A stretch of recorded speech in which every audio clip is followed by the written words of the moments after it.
Salam, xoş gördük hər birinizi dəyərli izləyicilər, əziz müdavimlər, əziz müəllimlər və müəllim olmağa hazırlaşan namizədlər.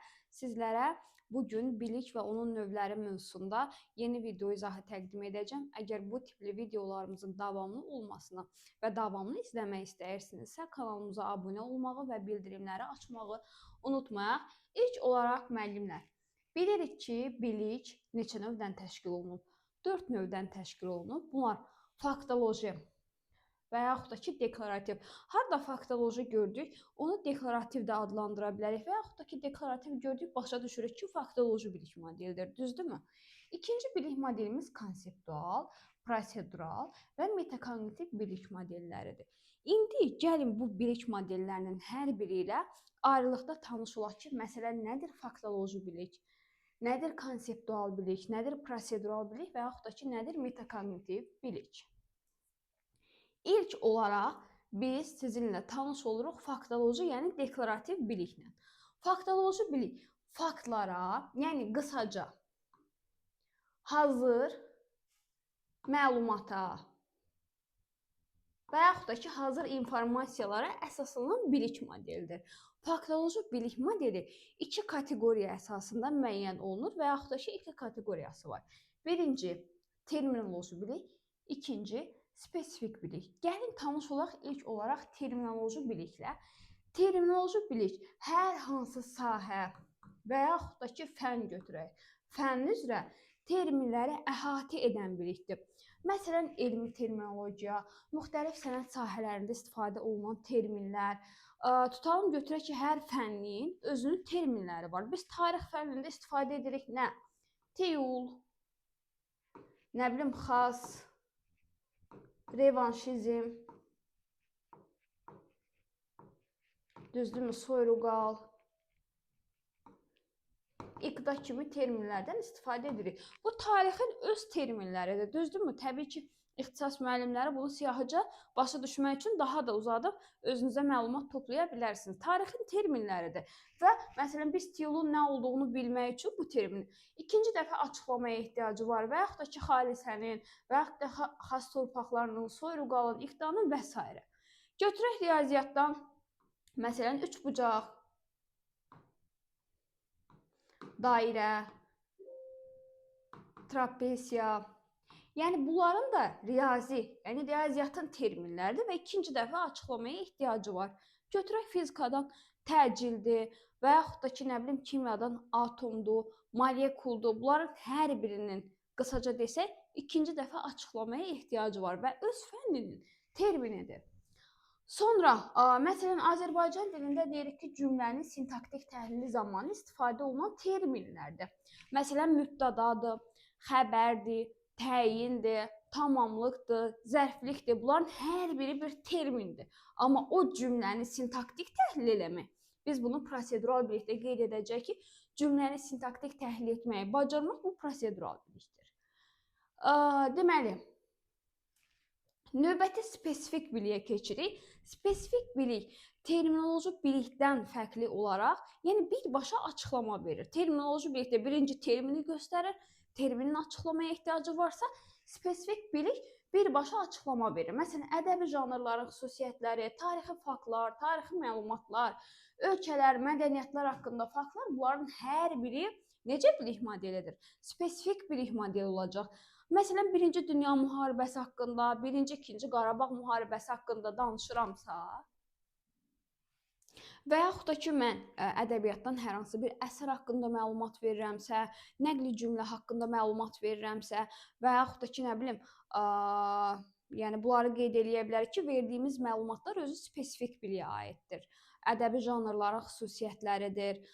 Daha sonra ola bilər 30 illik müharibə haqqında danışım, 100 illik müharibə haqqında danışım, orada baş verən döyüşlər haqqında danışıramsa, bunların hər biri faktoloji, yəni daha çox da spesifik biliyə uyğundur. Yadınızda saxlayarsınız. Termin, müəyyən termindir. İkinci dəfə açıqlamaya ehtiyacı var, amma spesifik bilik yadda saxlayırıq ki, yəni birbaşa məlumat verir. Bayaq qeyd elədim, qarışdırmayın. Yəni nəqli cümləyə əgər açıqlama soruşularsa, nəqli cümlə, onu bir termin kimi götürə bilərsiniz, amma onun açıqlamasını, artıq verilən açıqlamanı spesifik bilik, nəqli cümlə haqqında məlumatlığı deməli biz spesifik bilik kimi götürə bilərik. Konseptual bilikdən bəhs edirik. Konseptual bilik artıq nisbətən əlaqələndirici və mürəkkəb olan bilik modelidir. Necə bilik modelidir? Əlaqələndirici plus mürəkkəb olan bilik modeli. Düzdürmü? Burada müxtəlif kateqoriyalardan, təsnifatdan, prinsiplərdən, ümumiləşdirmələrdən, modellərdən, nəzəriyyələrdən, strukturlardan, yəni bunlar arasında əlaqəni təmin edən bilik modelimiz konseptual bilik modeli adlanır. Konseptual bilik daha çox müəyyən proseslərə, hadisələrə səbəb axtarır ki, səbəb var burada. Daha çox nə üçün, nəyə görə qeyd edirəm bunu? Dedik axı səbəb axtarır. Nəyə görə, nə səbəbə, niyə? Yəni bu kimi suallara cavab verən bilik modelimiz konseptual bilik modelidir. Konseptual bilikdə faktoloji bilik kimi müəyyən kateqoriyalardan ibarətdir. Yəni yuxarıda bəhs etdiklərimizi aşağıda kateqoriya halına salmışıq. Birinci, müəyyən təsnifatlardan, kateqoriyalardan söhbət gedə bilər. Prinsip və ümumiləşdirmələrdən söhbət gedə bilər. Nəzəriyyələrdən, modellərdən, strukturlardan söhbət gedə bilər konseptual bilikdə. İndi gəlin daha da genişləndirək. Konseptual biliyə uyğun bəzi nümunələr qeyd edəcəm. 1. Əsəri kateqoriyalara bölmək və yaxud da ki, ümumiləşdirmək. Deyirəm ki, dərman bitkilərini ümumiləşdir, ümumi xüsusiyyətlərini qeyd elə. Və yaxud da qeyd edirəm ki, məsələn, 1-ci, 2-ci Qarabağ müharibəsinə uyğun nümunə göstər. Nümunə demək. Və yaxud da ki, qeyd eləyə bilərəm, deyirəm ki, hər hansı bir hadisəni öz başa düşdüyün tərzdə izah et. İzah etmək ifadəsi də işlənə bilər. Düzdürmü? Növbəti, bitkiləri qruplaşdırmaqdan söhbət gedir və yaxud da heç bitkiləri deməyək, qruplaşdırmaq fiilindən. Deyirəm ki, müəyyən hərbi əməliyyatlar vermişəm. Bunların hansı 1-ci Səfəvi Osmanlı, hansı 2-ci Səfəvi Osmanlı müharibəsinə aiddirsə, onları qruplaşdır. Qruplaşdırmaq fiilini qeyd edə bilərəm. Daha sonra müqayisə etmək. Müqayisə etmək özü də konseptual biliyə daxildir. Deyirəm, oxşar fərqli tərəflərini müəyyən edən, sadəcə fərqli tərəfini, sadəcə oxşar tərəfini müəyyən etmək, bunların hər biri də nəyə daxildir? Konseptual biliyə daxildir. Mahiyyətini başa düşmək, mahiyyətini anlamaq olsunlar. Əhəmiyyətini dərk etmək.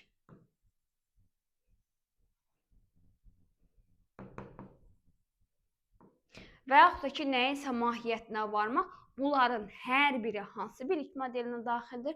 Təbii ki, konseptual bilik modelinə daxildir. Növbəti bəhs edirik prosedural bilik modelindən.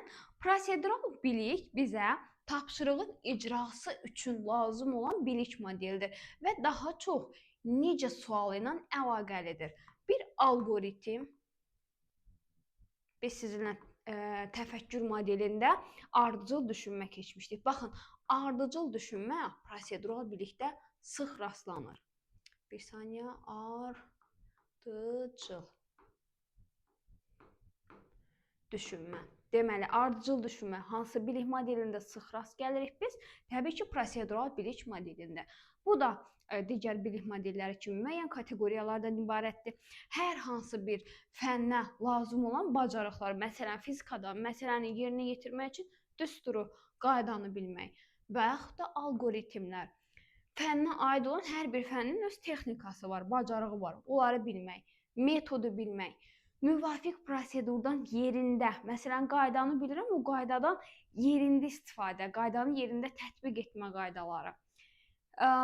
Və bir də meyar sözünü qeyd eləyə bilərik ki, testlərdə sıx qarşınıza çıxacaq. Daha çox istifadə etməklə, məsələyə dair, nəyinsə köməyi ilə, nəyinsə vasitəsilə sözlər ilə işlənir. Bəs necə sualı nə deməkdir? Deyirəm ki, kompüteri işə salmaq üçün hansı ardıcıllıqdan və yaxud da ki, kompüteri necə işə salırsan? Müəyyən ardıcıllıq da ilk öncə məsələn elektrik xəttinə, şəbəkəsinə qoşuram, daha sonra müəyyən düyməni basıram, Windows'u başladıram və s. Yəni necə? Necə ardıcıllığı necəsidir? Və yaxud da ki, balıq necə emal olunur? İşçi dəzgahı işə necə salınır? Yəni bu kimi suallara cavab verir prosedural bilik. Sonra bəzi yenə nümunələr göstəririk. Biz qeyd elədik ki, sözün fonetik təhlili, biz leksik təhlil, sintaktik, morfoloji, bu təhlil yollarını bilmək prosedural bilikdir. Məsələni həll etmək üçün və yaxud da ki, misalı həll etmək üçün düsturu bilərsən. O düstur, deməli biz qeyd elədik ki, faktoloji bilikdir.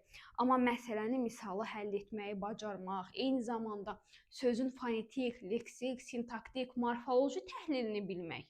Bu artıq yolunu bilirəm, yəni icra edirəm. Məsələn, sintaktik təhlildə biz qeyd eləmişik ki, mübtədadır, xəbərdir, təyin, tamamlıq, zəiflik bu kimi cümlə üzvlərinin adını biləndə. Bu artıq termindir, yəni terminoloji bilik. Kvadrat tənliyi üçün algoritmi bilmək, uzunluğa tullamaq üçün lazım olan bacarıqları bilmək və konseptual bilik kimi prosedural bilikdə mürəkkəb proseslərlə bağlı bir bilik kateqoriyası. Daha çox nə ilə bağlı olur? Tətbiq ilə bağlı olur. Nəyisə tətbiq etmək, düzdürmü? Bu da prosedural bilikdir. Və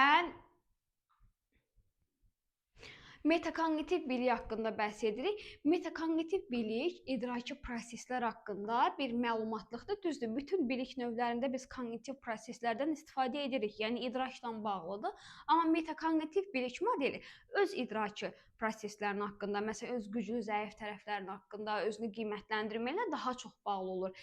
İnsanın özünə, strategiyasına aid olan biliklər metakognitiv biliklər adlanır. Və bu da 3 kateqoriyadan ibarətdir. Strategiya ilə bağlı biliklər, istifadə etdiyim strategiyalar, idraki tapşırıqlar haqqında bilik, məsələn, hansı səviyyədəyəm və şagirdin özü haqqında bilik sahibi olması. Deməli, bir saniyə görək.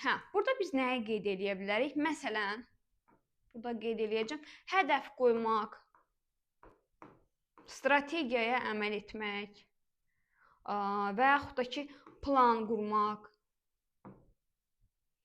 Bunlar hər biri metakognitiv biliklə işlənə bilər. Məsələn, ali məktəbə qəbul olmaq üçün qarşıma hədəf qoymaq, MİQ imtahanlarında uğur qazanmaq üçün strategiya ilə, üsullarla, müəyyən metodla çalışmaq. Hər kəsin fərqli metodu var. Biz hər kəsdən eyni metod gözləyə bilmərik. Fərqli metodlarımız olduğuna görə bu bilikləri daxil edirik metakognitiv biliyə. Və yaxud da ki, öz güclü, zəif tərəflərimizi bilmək. Məsələn, deyirəm ki, ixtisasdan yaxşıyam, amma kurikulumla taksonomiya mövzusunda bəzi çətinliklərim var. Yəni, öz güclü, zəif tərəfimi bilirəmsə, bu da hansı bilik modeli olacaq? Metakognitiv bilik modeli olacaq və qeyd edə bilərik özünü qiymətləndirməni. Özünü qiymətləndirmə də metakognitiv biliklə sıx işlənir. Mövzu haqqında izahımız bu qədər. Əgər hər hansı bir sualınız olarsa, videonun rəy bölümündə yazmağı unutmayın.